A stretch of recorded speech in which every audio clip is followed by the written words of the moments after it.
Est-ce que tu captes qu'il y a quelque chose d'incroyable qui est en train de se dessiner là, juste maintenant, dans le domaine spirituel? Dieu s'apprête à lâcher une transformation puissante dans ta vie, un changement tellement profond que les 72 prochaines heures vont marquer le tournant entre ce qui était et ce qui arrive. Ce n'est pas par hasard, si tu tombes sur ces mots pile maintenant. C'est l'Esprit Saint qui t'a amené ici, parce que le Père veut que tu sois prêt pour ce qui vient. Tu sens peut-être la pression de l'instant, comme si un truc énorme flottait dans l'air autour de toi. Peut-être que depuis quelques jours ou semaines, tu as un drôle de pressentiment dans ton cœur, comme si le ciel essayait de te faire passer un message. Cette tension, elle n'est pas là pour rien. C'est Dieu qui te réveille pour t'annoncer le changement imminent. Il est en train de te préparer à recevoir la bénédiction qui est déjà en route. Mais la question c'est, seras-tu fin prêt quand elle débarquera? Si ces paroles te touchent vraiment, si tu sens que la vérité fait écho au fond de ton âme, lâche un j'aime sur cette vidéo et écris le mot prêt dans les commentaires. Ce simple mot, c'est ta déclaration spirituelle que tu acceptes ce qui arrive, que tu ouvres grand ton cœur à l'action divine. Ne sous-estime surtout pas le poids de cet engagement. Dans le monde spirituel, ta disponibilité et ton ouverture créent l'espace nécessaire pour que Dieu puisse déverser ses intentions. Dieu ne t'a pas conduit jusqu'ici pour te laisser en plan. Il a prévu tellement plus pour toi, mais il y a des préparatifs spirituels qu'il te faut comprendre. Les 72 prochaines heures, ce n'est pas juste un petit bout de temps ordinaire. C'est un portail spirituel qui s'ouvre devant toi, une opportunité que le ciel t'envoie au moment divin parfait. La vraie question est, est-ce que tu reconnais cette période? Est-ce que tu piges ce qui se passe derrière ce que tes yeux voient? Tout au long de l'histoire spirituelle, Dieu a toujours agi en utilisant des durées précises. Pense aux 3 jours passés au tombeau avant la résurrection, aux 3 jours de marche vers le mont Sinaï, aux 3 jours de préparation avant de traverser le Jourdain. Tu vois la logique? Dieu emploie des laps de temps spécifiques pour préparer ses enfants à un nouveau chapitre.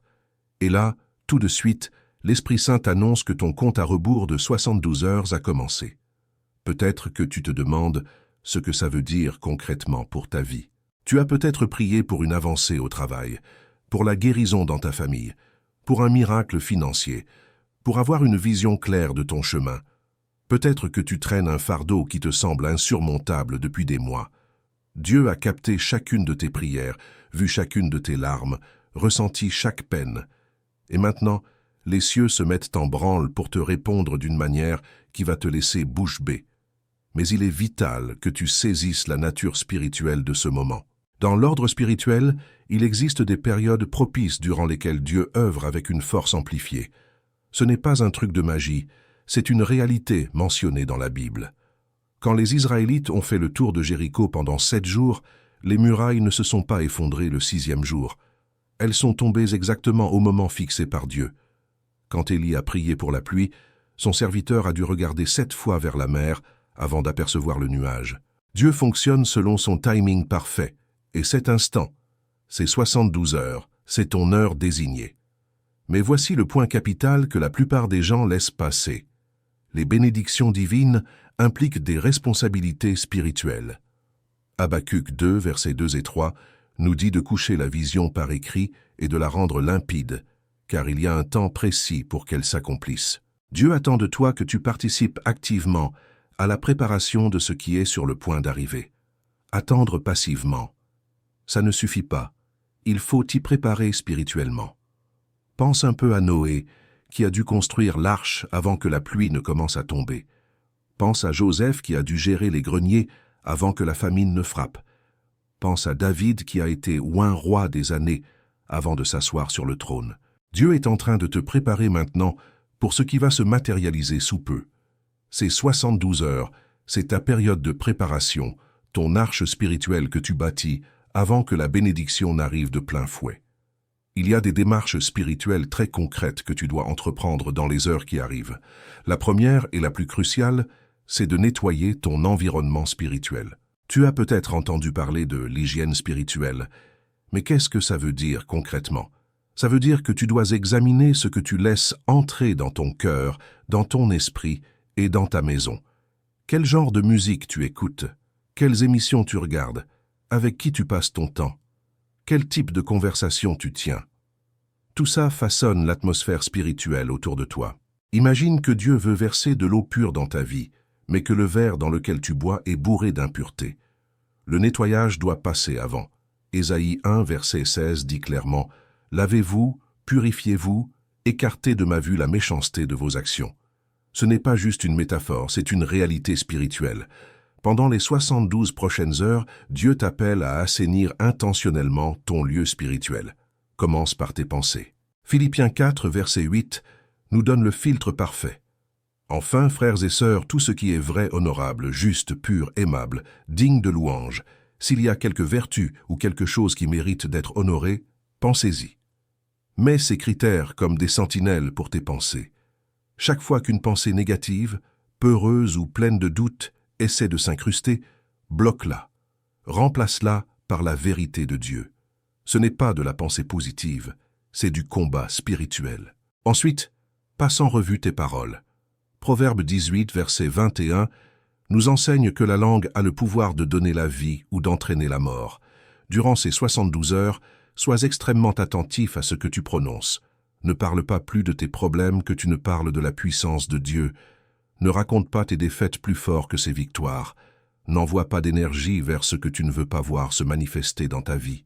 Au lieu de ça, aligne ton langage sur les promesses divines. Voici un truc que peu de gens comprennent. Dieu ne peut pas réaliser dans ta vie ce que tu es constamment en train d'annuler par tes paroles. S'il prépare une percée, mais que tu répètes sans arrêt « rien ne fonctionne pour moi », tu crées un blocage spirituel. S'il envoie la guérison, mais que tu proclames constamment « je ne me remettrai jamais », tu empêches le flux de son action. Tes mots créent une réalité spirituelle. Note les promesses de Dieu qui correspondent à ta situation et commence à les dire à voix haute tous les jours. Ce n'est pas juste réciter des versets, c'est une arme spirituelle. Quand Jésus a été tenté dans le désert, il n'a pas discuté avec le diable, il a cité l'Écriture. Il est écrit, il est écrit, il est écrit. 3 fois, il a utilisé la même arme, et à chaque fois, l'ennemi a été forcé de reculer. C'est le modèle à suivre. Maintenant, on arrive à quelque chose d'encore plus profond. La question de l'alignement spirituel. Beaucoup de gens veulent la bénédiction de Dieu, mais ils ne veulent pas les méthodes de Dieu. Ils veulent sa puissance, mais pas sa sainteté. Ils veulent sa provision, mais pas son plan. Ça ne fonctionne pas comme ça. Amos 3, verset 3, pose une question fondamentale. 2 personnes peuvent-elles marcher ensemble si elles ne se sont pas mises d'accord? Dieu t'invite à un alignement plus profond avec sa volonté. Il se peut que, ces derniers mois ou années, tu aies suivi ta propre voie, pris des décisions sans les avoir soutenues par la prière, poursuivant tes envies plutôt que sa direction. Dieu a été patient, il a attendu, il t'a appelé, mais maintenant, alors qu'il se prépare à ouvrir la porte de ta destinée, il te demande de revenir, non pas par punition, mais par amour. Il sait que tu ne pourras pas entrer dans tout ce qu'il a préparé si tu n'es pas complètement connecté à lui. Pendant ces 72 heures, consacre du temps à une discussion honnête avec Dieu. Pas les prières liturgiques que tu répètes par automatisme, pas les belles paroles que tu as entendues chez les autres, mais une communication brute, sincère. Dis-lui où tu as dérapé, avoue où tu as été têtu, ouvre les zones de ta vie que tu as gardées sous clé. Il sait déjà tout, il attend juste que tu aies le courage de le reconnaître. Cet aveu n'est pas une question d'humiliation, c'est une question de liberté.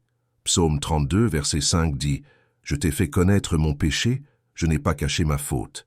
J'ai dit, j'avouerai mes transgressions à l'Éternel. Et toi, tu as pardonné la faute de mon péché. » Tu vois l'ordre des choses? L'aveu arrive d'abord, puis le pardon, puis la libération. Tu ne peux pas vivre de transformation sans sincérité. Il y a un autre élément crucial qu'il te faut saisir concernant les heures à venir. L'opposition spirituelle va s'intensifier. Quand Dieu commence à mettre en branle quelque chose de grand dans ta vie, l'ennemi essaie de créer du bazar et des distractions. Tu pourrais ressentir des conflits soudains en famille. Peut-être que des ennuis financiers inattendus vont essayer de capter toute ton attention. Peut-être que de vieilles habitudes ou des tentations vont refaire surface, comme pour essayer de te tirer en arrière. Ne sois pas surpris par ça. Au contraire, considère ça comme la preuve que tu es sur la bonne trajectoire. L'adversaire ne s'activerait pas s'ils ne savaient pas ce que Dieu est en train de préparer. 1 Pierre 5, verset 8 nous met en garde. Soyez sobres, soyez vigilants. Votre adversaire, le diable, rôde comme un lion rugissant, cherchant qui dévorer. Mais ce même verset nous donne aussi la solution. Sois sobre et vigilant. Ça veut dire que tu reconnais ses tactiques et que tu ne tombes pas dans le panneau. Quand tu ressens cette pression spirituelle, n'essaie pas de la combattre avec tes propres forces. Éphésiens 6, verset 12, nous dit clairement « Car nous n'avons pas à lutter contre la chair et le sang, mais contre les principautés, contre les autorités, contre les souverains des ténèbres de ce monde, contre les esprits méchants dans les lieux célestes. » C'est un combat spirituel qui exige des armes spirituelles. Revêt l'armure complète de Dieu, la vérité, la justice, l'évangile de paix, la foi, le salut, la parole de Dieu et la prière. Surtout durant ces 72 heures, augmente le temps que tu passes à prier. Je ne parle pas de la prière matinale de 5 minutes. Je parle d'un moment profondément enraciné dans la présence de Dieu, où tu laisses son esprit te fortifier, te renouveler et te préparer. Jésus se retirait dans des endroits déserts pour prier, souvent toute la nuit. Si le Fils de Dieu avait besoin de ces moments d'intimité avec le Père, à quel point en as-tu besoin, toi? Pendant que tu pries, sois précis sur ce pourquoi tu demandes l'intervention de Dieu. Jacques 4, verset 2, nous dit « Vous ne possédez pas, parce que vous ne demandez pas. Dieu connaît tes besoins, mais il veut entendre ta voix. Il veut voir ta foi en action. Apporte-lui tout ce qui t'inquiète, ton boulot, ta santé, ta famille, tes finances, ton but. Tiens-le à sa parole et à ses promesses. Mais il y a un juste équilibre à trouver. Sois précis dans tes demandes, mais sois souple dans ses méthodes. Tu as peut-être imaginé à quoi ressemblerait ta percée, mais Dieu agit souvent d'une manière qui dépasse notre imagination. Éphésiens 3, verset 20, dit qu'il est capable de faire infiniment au-delà de tout ce que nous demandons ou pensons. Ne l'enferme pas dans une boîte avec tes attentes limitées. Prie avec audace, mais fais entièrement confiance. Il y a une autre vérité spirituelle profonde que tu dois comprendre en entrant dans ces heures cruciales. Ton accomplissement est souvent lié à la libération de quelqu'un d'autre. Dieu pourrait utiliser ce que tu traverses pour préparer le chemin d'une autre personne. Peut-être que ta percée est la clé de la délivrance de quelqu'un. Peut-être que ton témoignage est le déclencheur de la transformation de quelqu'un d'autre. C'est pour ça que l'ennemi te résiste avec autant de force. Il sait que le fardeau que tu vas gagner n'est pas seulement pour toi. Il y a un principe biblique magnifique qui se voit partout dans les Écritures. Dieu bénit un individu pour qu'il soit une bénédiction pour beaucoup. Il a béni Abraham pour qu'il soit une bénédiction pour les nations. Il a élevé Joseph en Égypte non seulement pour sauver sa propre famille, mais toute la région de la famine. Esther a été établie reine pour un temps comme celui-ci, afin de sauver son peuple. Tu saisis le modèle? Dieu est en train de te préparer non seulement pour ton propre avantage, mais pour un impact bien plus large. Durant ces 72 heures, demande à Dieu de te révéler la pleine portée de ce qu'il prépare. Non seulement ta bénédiction personnelle, mais comment cela va impacter les autres. Comment ta promotion va créer des opportunités pour d'autres. Comment ta guérison va donner de l'espoir à ceux qui souffrent. Comment ta percée financière va te permettre de soutenir l'œuvre de Dieu. Lorsque tu vois la vue d'ensemble, ta foi grandit et ton objectif devient limpide. Laisse-moi te guider vers quelque chose de pratique que tu peux mettre en place tout de suite. Crée ce que j'appelle une zone de victoire spirituelle chez toi. C'est un endroit physique. Ça peut être un coin de ta chambre, une place dans le salon, un lieu tranquille, où tu rencontres Dieu chaque jour. Sanctifie-le. Mets ta Bible là. Peut-être un cahier pour tes prières. Peut-être une liste des promesses que tu as reçues. Fais de cet endroit un lieu où il n'y aura aucune distraction. Engage-toi durant ces 72 heures à passer au moins 30 minutes dans cette zone chaque jour. Non pas pour remplir une obligation religieuse, mais pour bâtir une intimité. Lis la parole, non pas pour finir un chapitre, mais pour connaître l'auteur. Prie, pas seulement en énumérant tes besoins, mais en écoutant sa voix.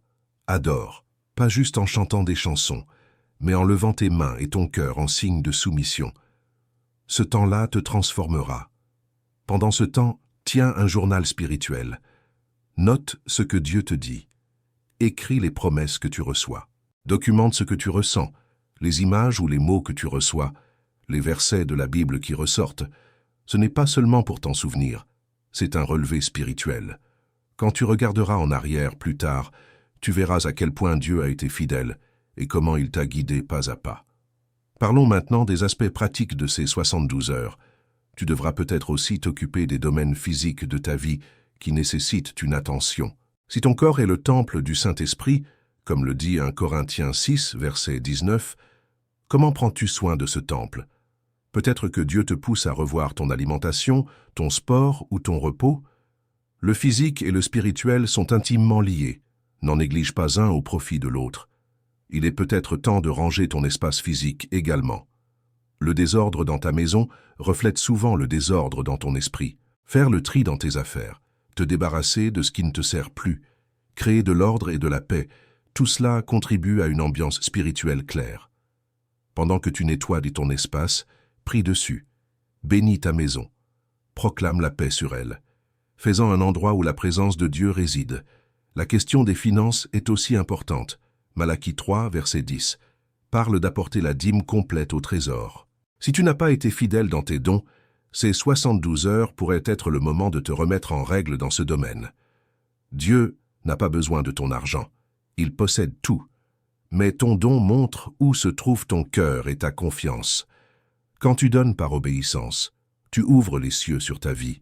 Je ne te dis pas de donner pour essayer de manipuler Dieu ou d'acheter sa bénédiction. Je parle d'une obéissance qui naît de la gratitude et de la confiance. Luc 6, verset 38 promet « Donnez et on vous donnera. On versera dans votre giron une bonne mesure, serrée, secouée et qui déborde. » Dieu répond à la générosité par la générosité. Mais ça doit commencer par toi. Un pas de foi pour donner, même quand tu as l'impression de ne pas avoir assez. Parlons maintenant des relations durant ces heures capitales. De qui t'entoures-tu? Proverbe 13, verset 20 dit « Celui qui fréquente les sages devient sage, mais celui qui se lie avec les sots s'en trouve mal. » Ton cercle proche détermine jusqu'où tu vas aller. Si tu es entouré de gens qui se plaignent sans cesse, qui doutent et qui vivent dans la peur, ça va forcément peser sur ta foi. L'idée n'est pas d'être arrogant ou de couper les ponts avec tout le monde pour te croire spirituellement supérieur. L'idée, c'est de protéger ton cœur et ta vision. Tu auras peut-être besoin d'établir des limites saines avec certaines personnes. Tu devras peut-être chercher de nouvelles relations avec des personnes qui bâtissent leur foi. Peut-être que Dieu te dit de te connecter avec un mentor ou un guide spirituel qui a déjà parcouru le chemin que tu es en train de prendre. Durant ces 72 heures, demande spécifiquement la sagesse de Dieu concernant tes relations. Y a-t-il quelqu'un à qui tu dois pardonner? Le non-pardon est un des plus gros blocages spirituels. Jésus a été clair dans Matthieu 6, versets 14 et 15. « Si tu ne pardonnes pas aux autres, le Père ne te pardonnera pas non plus. » Ça ne veut pas dire que tu dois reconstruire la confiance avec ceux qui t'ont blessé, mais tu dois laisser tomber l'amertume et le désir de vengeance. Peut-être que Dieu te pousse aussi à t'excuser auprès de quelqu'un. Tu as peut-être été celui qui a fait du mal à l'autre, et ce n'est pas réglé. Fais preuve d'humilité, reconnais tes erreurs et demande pardon. Cela vous libère tous les deux. Eux, de la douleur de retenir l'offense. Toi, du poids de la culpabilité. Matthieu 5, versets 23 et 24, nous dit même d'interrompre notre offrande à Dieu pour aller nous réconcilier avec notre frère. C'est dire à quel point c'est important. Je voudrais partager quelque chose que j'ai observé dans l'expérience personnelle de nombreuses personnes que j'ai accompagnées dans leur transformation spirituelle. Presque toujours, juste avant que la percée ne se manifeste, il y a une phase de test intense. C'est comme si toutes les forces adverses savaient que leur temps est compté, alors elles redoublent d'efforts. Ne sous-estime pas cette période. Ne pense pas que ça veut dire que tu es sur une mauvaise voie. Au contraire, ça signifie souvent que tu es exactement là où tu dois être. Imagine la femme qui accouche juste avant que le bébé n'arrive. Ce sont les contractions les plus fortes, le moment le plus difficile. Mais elle sait qu'au-delà de cette douleur, une nouvelle vie arrive. C'est pareil spirituellement. Quand tu as l'impression que tu ne peux plus te battre, quand ça te semble trop dur, souviens-toi, le matin arrive. Psaume 30, verset 5, promet « Le soir, les pleurs peuvent durer, mais le matin ramène la joie. » Durant ces 72 heures, ne te laisse pas berner par les symptômes au sujet de la réalité. Ce que tu vois dans le monde naturel ne reflète peut-être pas ce qui se passe dans le spirituel. Pendant que tu attends la manifestation, elle est déjà en cours dans le domaine invisible. Romains 4, verset 17, parle du Dieu qui donne la vie aux morts et appelle à l'existence ce qui n'existe pas. Il parle déjà de ta percée, comme si elle était déjà réalisée. Ton boulot, c'est d'aligner ta foi sur sa réalité. Voici un exercice spirituel puissant. Chaque jour, durant ces 72 heures, remercie Dieu pour la réponse avant même de la voir. Ce n'est pas de la pensée positive ou du déni de la réalité. C'est la foi biblique. Hébreux 11, verset 1, définit la foi comme la garantie des biens qu'on espère, la preuve des réalités qu'on ne voit pas. Remercier avant la manifestation est la preuve que tu prends Dieu au mot. Quand tu te lèves le matin, dis « Merci, Père, d'entendre clairement ta voix aujourd'hui. Merci de m'ouvrir des portes que personne ne peut fermer. Merci d'être ma source et d'être plus que suffisant. Merci de faire des choses qui dépassent infiniment tout ce que je peux imaginer. » Prononce ces actions de grâce, même si tes circonstances ne reflètent pas encore la réponse. Ça, c'est la foi en action. Il y a quelque chose d'extrêmement crucial que je veux que tu saisisses. Ces 72 heures ne concernent pas seulement ce que Dieu veut faire pour toi, elles concernent aussi ce qu'il veut faire en toi. Un changement de situation, c'est super, mais la transformation du caractère est éternelle. Il te donnera peut-être un nouveau poste, mais il développe aussi en toi l'endurance. Il apportera peut-être la guérison, mais il approfondit aussi ta foi. Il ouvrira peut-être des portes financières, mais il t'enseigne aussi à gérer. Ne te focalise pas tellement sur le cadeau au point d'oublier celui qui donne. Ne sois pas tellement préoccupé par les bénédictions, au point de négliger celui qui bénit. Le but n'est pas seulement d'obtenir ce que tu veux. Le but est de devenir tout ce que Dieu t'a créé pour être. Il est en train de te modeler, de te faire grandir, de te préparer à une destinée plus grande. Le processus est aussi important que le résultat. Pendant ces 72 heures, collabore consciemment avec le processus de Dieu. Quand tu sens qu'il te pousse à sortir de ta zone de confort, vas-y. Quand il te dit de lâcher quelque chose, lâche. Quand il t'appelle à une soumission plus profonde, soumets-toi. Il est le bon berger qui conduit ses brebis. Psaume 23, verset 1, dit « L'Éternel est mon berger. Je ne manquerai de rien. » Tu peux lui faire confiance, même quand tu ne comprends pas le chemin qu'il te fait prendre. Souviens-toi de Pierre qui a marché sur l'eau. Tant qu'il avait les yeux rivés sur Jésus, la nature était soumise à sa foi. À l'instant où il a regardé la vague, il a commencé à couler. Durant ces 72 heures, garde tes yeux fixés sur Jésus. Pas sur les problèmes, pas sur les échecs passés, pas sur ce que les autres pensent ou disent. Hébreux 12, verset 2, déclare « Fixons nos regards sur Jésus, qui est l'auteur et le consommateur de la foi. » Je veux partager avec toi une parole prophétique que je crois destinée à quelqu'un qui lit ceci. Dieu dit « Tu m'as cherché en secret, et j'ai entendu chaque cri de ton cœur. J'ai vu chaque larme qui a coulé, j'ai ressenti chaque douleur que tu portais. Et maintenant je te le dis, ton heure est arrivée. La porte que je t'ai ouverte, personne ne la fermera. La bénédiction que j'ai libérée, personne ne l'arrêtera.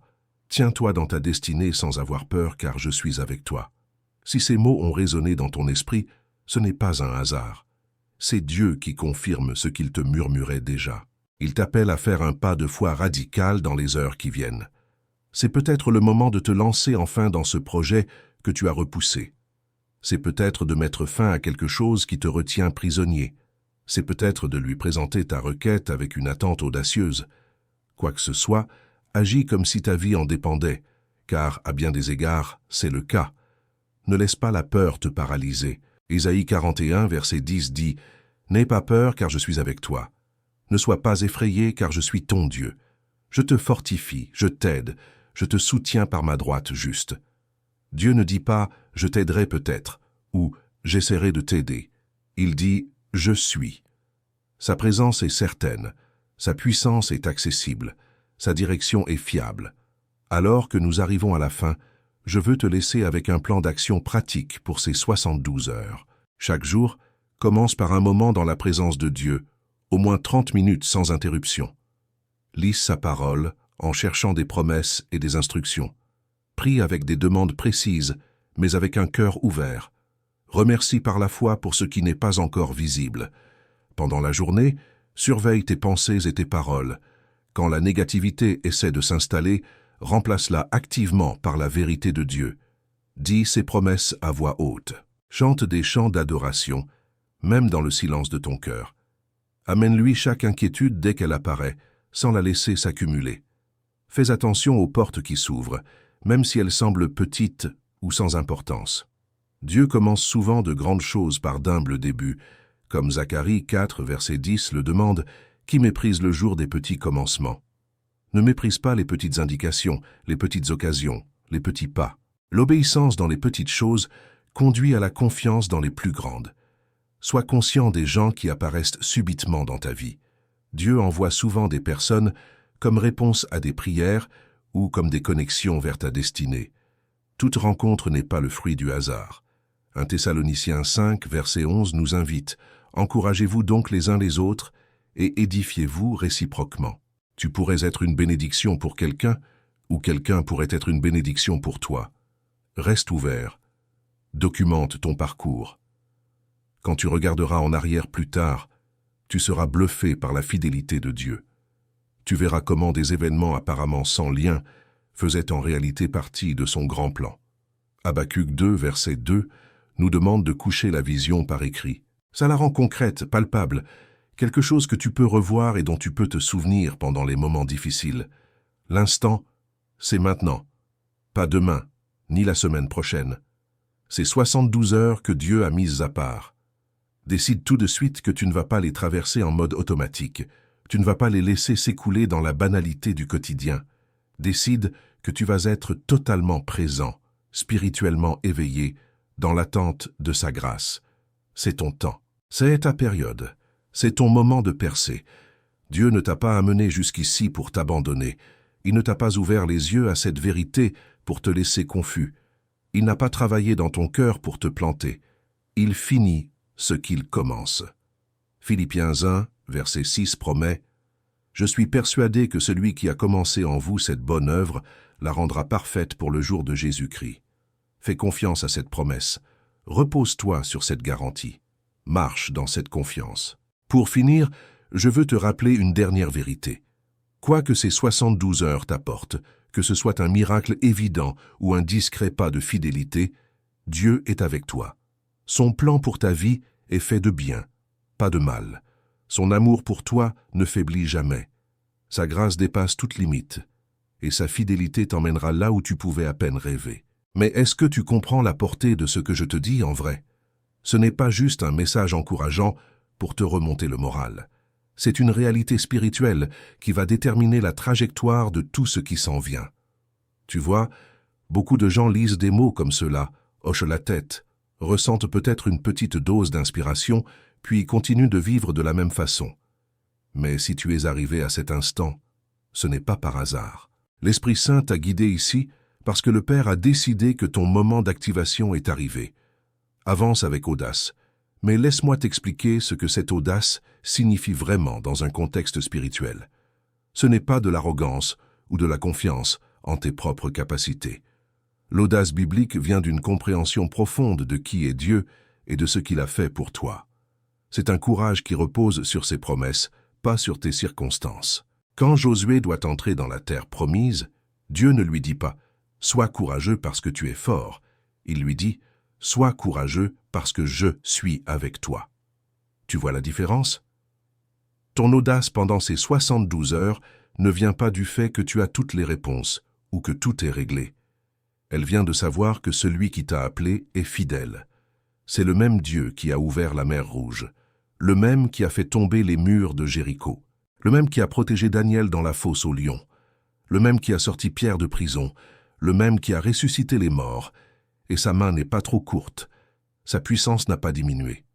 Il est prêt à agir dans ta vie avec la même force et la même fidélité.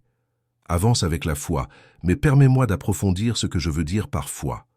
La plupart des gens croient que la foi, c'est simplement espérer aveuglément que quelque chose se produira. Mais la foi biblique est bien plus puissante que ça. Hébreux 11, verset 1, nous dit que la foi est la garantie des biens qu'on espère, la preuve des réalités qu'on ne voit pas. C'est la monnaie spirituelle qui active la réalité céleste. Quand tu exerces une foi véritable, tu ne crois pas seulement que Dieu peut, tu crois que Dieu veut, et tu agis en fonction de cette certitude. Durant ces 72 heures, ta foi va être mise à l'épreuve. Est-ce qu'il y aura des moments où rien ne semblera bouger? Carrément. Y aura-t-il des jours où les circonstances diront le contraire des promesses de Dieu? Sans aucun doute. Mais c'est précisément là que ta foi doit servir de point d'ancrage. Romains 4, verset 18, décrit la foi d'Abraham. Espérant contre toute espérance, il crut. Il a tenu ferme à la parole de Dieu, même quand tout lui disait que c'était impossible. C'est le genre de foi qui déplace les montagnes. Avance en sachant que celui qui a commencé le bon travail en toi sera fidèle pour le mener à terme. Cette déclaration a un poids spirituel immense. Tu dois comprendre que Dieu ne commence pas quelque chose qu'il ne compte pas finir. Il n'est pas comme les gens qui démarrent des projets avec enthousiasme et qui abandonnent quand ça devient compliqué.